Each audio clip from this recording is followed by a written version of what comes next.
Entendes o que estás lendo? O podcast que te leva através das páginas da Bíblia, livro por livro, capítulo por capítulo. Uma exposição bíblica emocionante.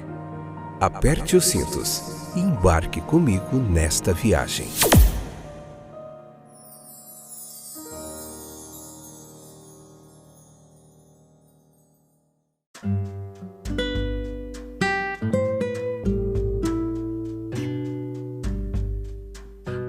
Olá, meus queridos, eu sou o Fábio e estou de volta para a gente continuar aprendendo mais da Palavra de Deus. Hoje, especificamente, estamos meditando em Mateus capítulo 10, parte 2, episódio de número 618. Esta é a 8ª temporada, vendo o livro de Mateus, capítulo por capítulo. Você encontra aí outros livros da Bíblia, mais 7, são Gênesis, Levítico e Números. Nós temos também o livro de Evangelho de Lucas, João, Marcos e agora estamos fazendo Mateus, tudo isso disponibilizado aí para você, muitas horas de estudo bíblico, teologia, uma exegese clara, objetiva, aí, uma hermenêutica pautada pela fidelidade ao texto bíblico, e é isso que a gente faz aqui, se debruçar sobre a Bíblia para aprender mais. Trago para você uma bagagem aí de muitos e muitos anos.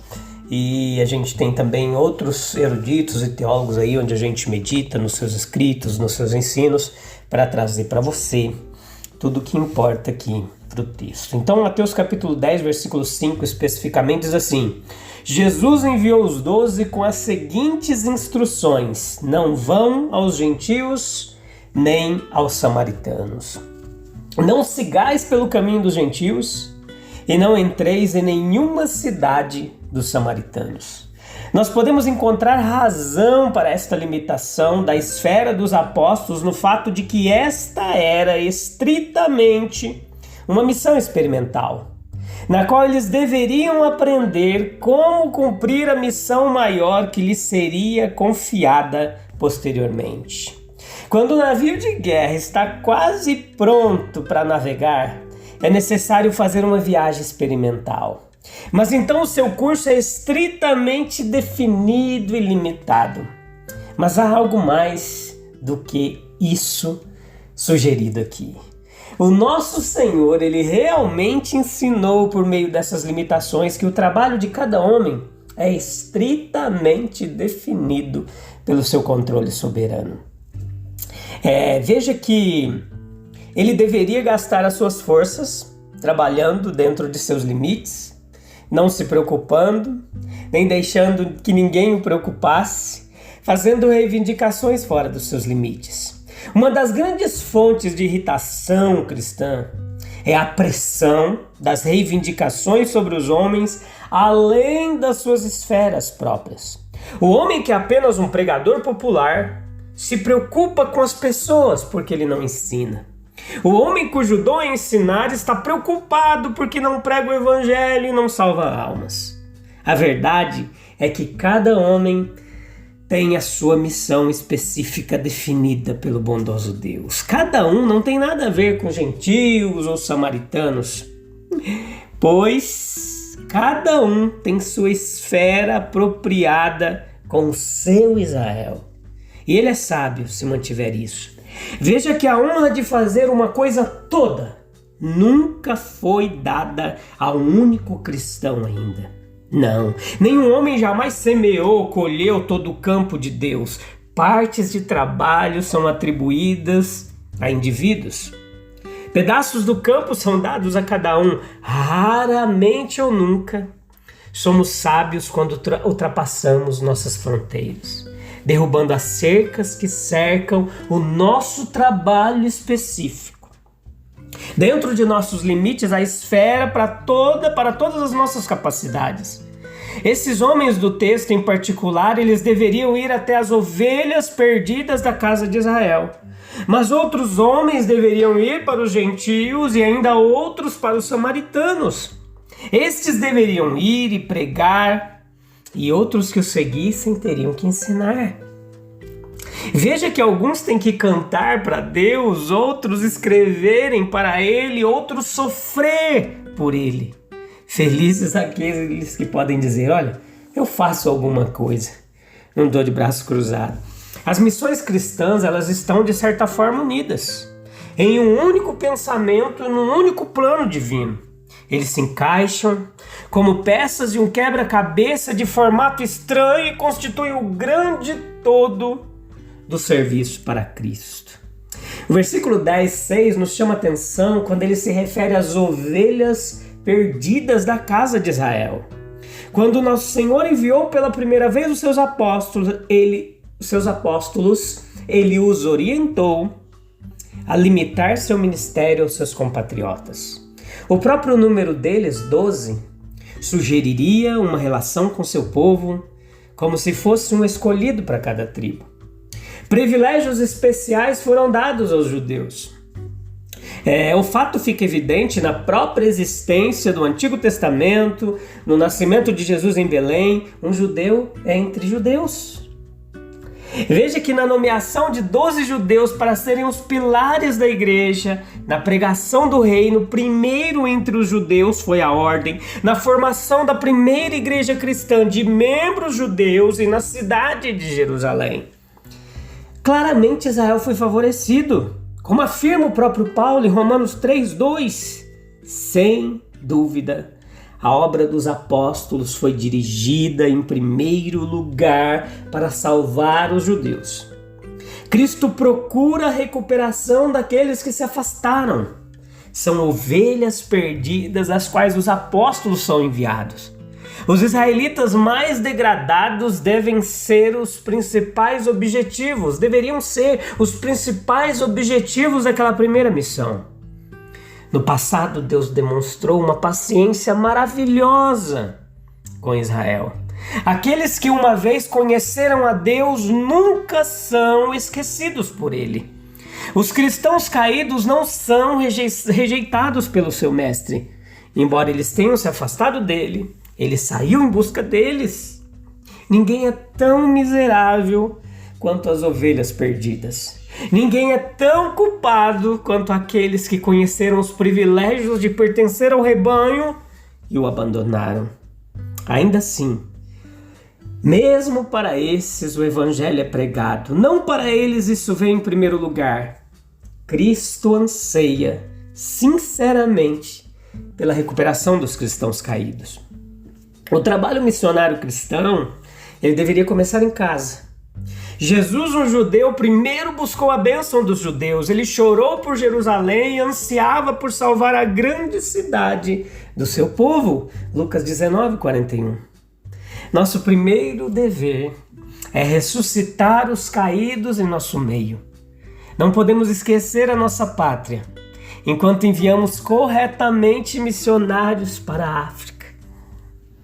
Nenhuma reivindicação sobre a igreja é tão imperativa como as das suas próprias missões nacionais. Sim, versículo 8 do capítulo 10 nos fala do uso gratuito de poderes que foram dados livremente por Deus. De graça recebestes, de graça dai. Algumas das instruções de nosso Senhor eram adequadas apenas para a ocasião. Elas também podem ser ilustrativas de princípios permanentes, mas nosso texto fornece sucintamente a lei absoluta segundo a qual o trabalho cristão deve ser feito sempre. Somos salvos pela graça. Devemos estar prontos para salvar e ajudar os outros, novamente sem esperar nada, sem dinheiro e sem preço. Paulo é o exemplo mais marcante dessa lei. Foi com dificuldade que ele foi persuadido a receber um presente. Ele nunca recebeu um pagamento pelo grande trabalho em prol do reino de Deus. E nosso Senhor resoluto recusou-se a associar seus atos de graça e poder a questões financeiras.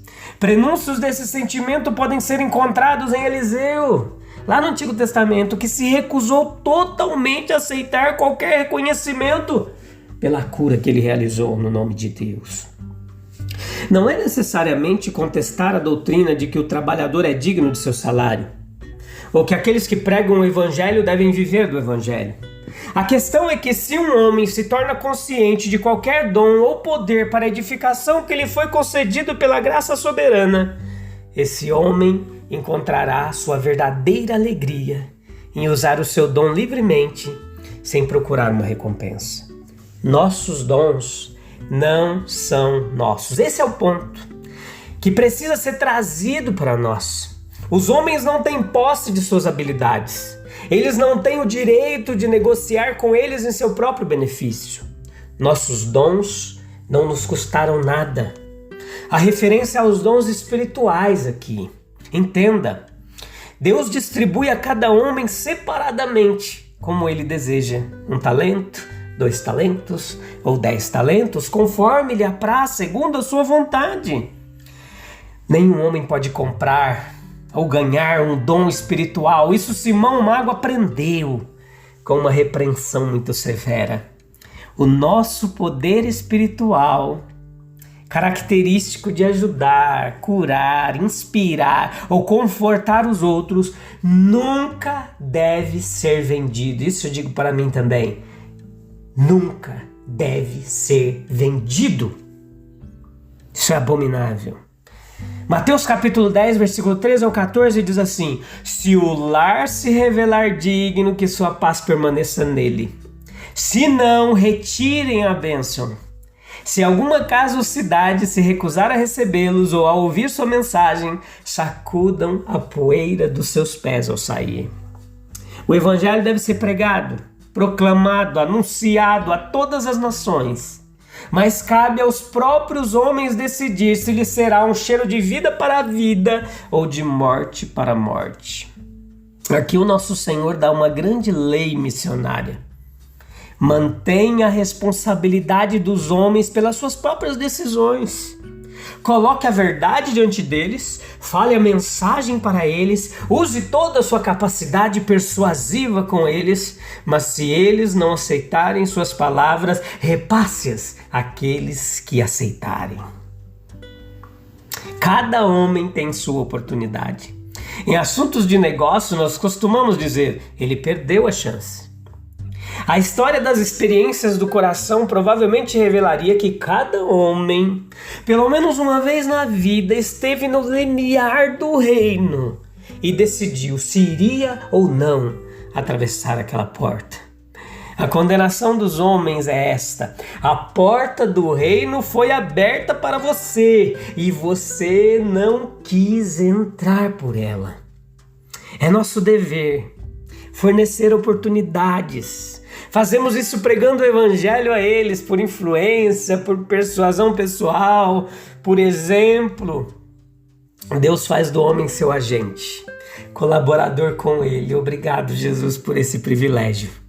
Criando oportunidades supremas como essas que temos aqui, para os seus filhos propagarem a sua mensagem. Essa é a responsabilidade do regenerado em Cristo Jesus. Versículo 16 ao 23 nos chama atenção a referência a lobos e a ovelhas. O lobo é o inimigo natural das ovelhas. A mente carnal é inimizade contra Deus. Daí o ódio do mundo manifestado contra Cristo. Em vez de adorar, eles assassinaram ao bendito Filho de Deus. Portanto, o mundo também odiou os cristãos e odeia ainda hoje. Os cristãos antigos estavam sujeitos a serem condenados por aqueles que ignoravam totalmente seus princípios, as suas maneiras, seus valores. A hostilidade é estimulada pela crueldade. A hostilidade do lobo para com as ovelhas é implacável. Seus olhos, seus dentes, suas garras, seus músculos estão preparados para destruir, e seus pés são rápidos para derramar sangue inocente. Com crueldade, os ímpios perseguiram a Cristo. Herodes, fariseus e governantes planejaram sua destruição. Com a maior crueldade, eles executaram seu propósito. Testemunho o flagelo, o espinho, a cruz. Da mesma forma, os lobos perseguiram seus discípulos. Paulo, que açoitou outros, foi espancado 5 vezes nas sinagogas. Os discípulos também tiveram que comparecer diante de governadores e reis. na predição de que esses homens humildes algum dia compareceriam diante dos procônsules e dos reis tributários dos romanos, vemos um milagre da presciência divina. A crueldade ela é agravada pela traição. Cuidado com os homens que têm a sabedoria da serpente, mas não têm a pureza das pombas. Homens mais venenosos, astutos e mortais, até mesmo do que as serpentes mais peçonhentas. Irmão entregará irmão. Antinatural foi a traição de Judas. No entanto, ele era o tipo da nação cujo nome ele carregava. Os homens, disfarçando o veneno da serpente, a sagacidade do lobo, sob o bendito nome de Cristo, têm sido muitas vezes inimigos traiçoeiros das verdadeiras ovelhas. Essa traição usou a sinagoga, o pretexto da religião, utilizou o tribunal civil, o pretexto da justiça. O braço secular era a arma do lobo disfarçado com lã. A ovelha é o tipo do cristão. Sim, a ovelha é o emblema da inocência. O cristão é inocente, sendo justificado no sangue de Cristo. Ele é, além disso, santificado pelo Espírito de Cristo. A ovelha também é um emblema de paciência. O cristão tem seu exemplo perfeito em Cristo. O cordeiro sem mancha ou defeito, o cordeiro de Deus, trazido como cordeiro matadouro, como ovelha diante dos seus tosqueadores. Como nós podemos esquecer, meus queridos, a importância de cada cristão seguir sua missão específica, quando até Jesus limitou os apóstolos às ovelhas perdidas da casa de Israel. Será que não é crucial lembrar que todos os nossos dons espirituais são concedidos gratuitamente por Deus, que devemos utilizá-los com a mesma generosidade? Pense em tudo isso e vamos orar para encerrar mais um episódio. E a gente volta em breve, se Deus quiser, no capítulo 10 e a parte 3. Deus abençoe sua vida. Obrigado pela audiência, pela paciência, tá bom? E a gente vai estar juntinho em breve, se Deus quiser. Senhor, eu te peço sinceramente, coração, nos ensina a reconhecer, a respeitar as limitações das nossas missões individuais. Assim como Jesus ensinou os apóstolos. Concede-nos a graça de usar os dons que recebemos de Ti de forma generosa, sem esperar recompensas, para que possamos cumprir fielmente o propósito que tens para cada um de nós. Amém, amém, amém.